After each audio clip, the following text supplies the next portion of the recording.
Miorory tanteraka amin'izao ny vahoaka malagasy 30 tapitrisa manoloana ny firongatry ny tsy fandriam-pahalemana eto amin'ny firenena raha ny nambarany sy teny Randrena Solonyaiko tamin'ity androany ity.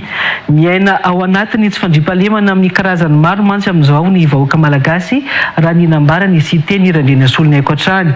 Manaitra no sady mampaneno lakilosy ho an'ny Prime Ministra sy ny filoham-pirenena noho izany ny lehibe ny mpanohitra eo anivon'ny anteny miram-pirenena sy teny Randrena Solonyaiko anao laharam-pahamehana ny fitandrona ny tsy fandriam-pahalemana eto Madagasikara io raha ny nambarany nandritra ny valandresaka ho an'ny mpanao gazety nataony tamin'ity androany ity. Teny an-toerana ihany koa i Nancy Nefson sy Andry Rabesotra. Tsy mifidy na ambanivohitra na andrenivohitra ny tsy fandriam-pahalemana amin'izao ary tamin'ny tambazotra tserasera sy ny fahitalavitra hoe sy teny Randrena Solonyaiko androany.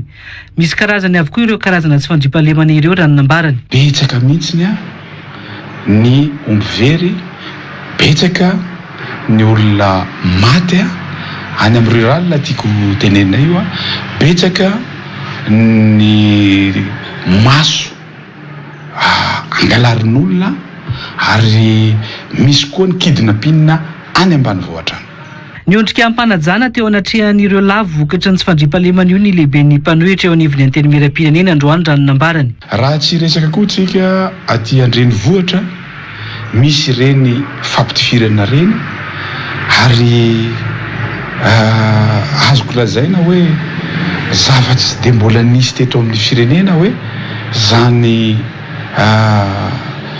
polisy tafian'olona zany zandary mifampitifitra zany mera voatifitra maty zany eto moa mahalehibe mpanoatra de miondrika amin'ny ampanajana amin'ireo zay lavo noho ny insécurité misy eto amin'ny firenena.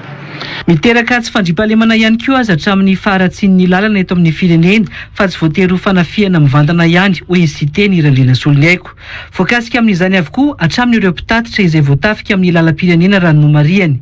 Etsakilany ihany koa nefa ny tsy fandriam-pahalemana ara-ekonomika amin'izao hoe sy teny Randrena Solonyaiko. Misy ny atao hoe insécurité économique ary zay no mahatonga mampirokatra any zavatra rehetra io satria amin'izao fotoana izao ane vokatsy ny tsy fisian'ny herinaratra vokatsy ny délestage de maro ny orinasa potika mikatona na mampiena piasa na tsy mihodina tsara ary miditra fatiantoka ary maro koa ny piasa voaroka ao anatin'izay zavatra zay. Eo ihany koa nefa ny tsy fandriam-pahalemana ara-politika eto amin'ny firenena araka ny ambarany sy teny Randrena Solonyaiko. Aza dinonao koa fa misy ane tompoko insécurité politika koa eto amin'ity firenena ity na ny fivoriana amin'izao fotoana izao fa manomboka tsy azo atao tsy maintsy misy any préfet. Ny tsy fahaiza mitantana ihany anefa no miteraka ireo tsy fandriam-pahalemana ireo ho ihany lehiben'ny mpanohitra eo anivon'ny anteny miram-pirenena.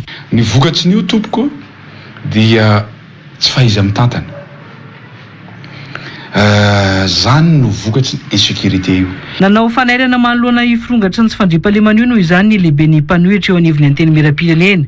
Miaina anaty orohoro sy tsy fandriam-pahalemana tanteraka mantsy ny malagasy 30 tapitrisa raha ny nambarany. Ka eto dia manaitra lehiben'ny mpanohitra solombavam-bahoaka de manaitra mihitsy hoe mampaneno lakilosy ho an'ny Andriamatoa Prime Ministre sy nga Andry Nirina Rajoelina mba hatao priorité de priorité io satria miaina ao anatin'ny horohoro miaina ao anatin'ny tsy fandriam-pahalemana tanteraka ny malagasy 30 tapitrisa. Ny atoandro teo no niantso ny mpanao gazety nanao io fanairana io ny lehibe ny mpanohitra eo anivon'ny anteny miram-pirenena sy teny Randrena Solonyaiko.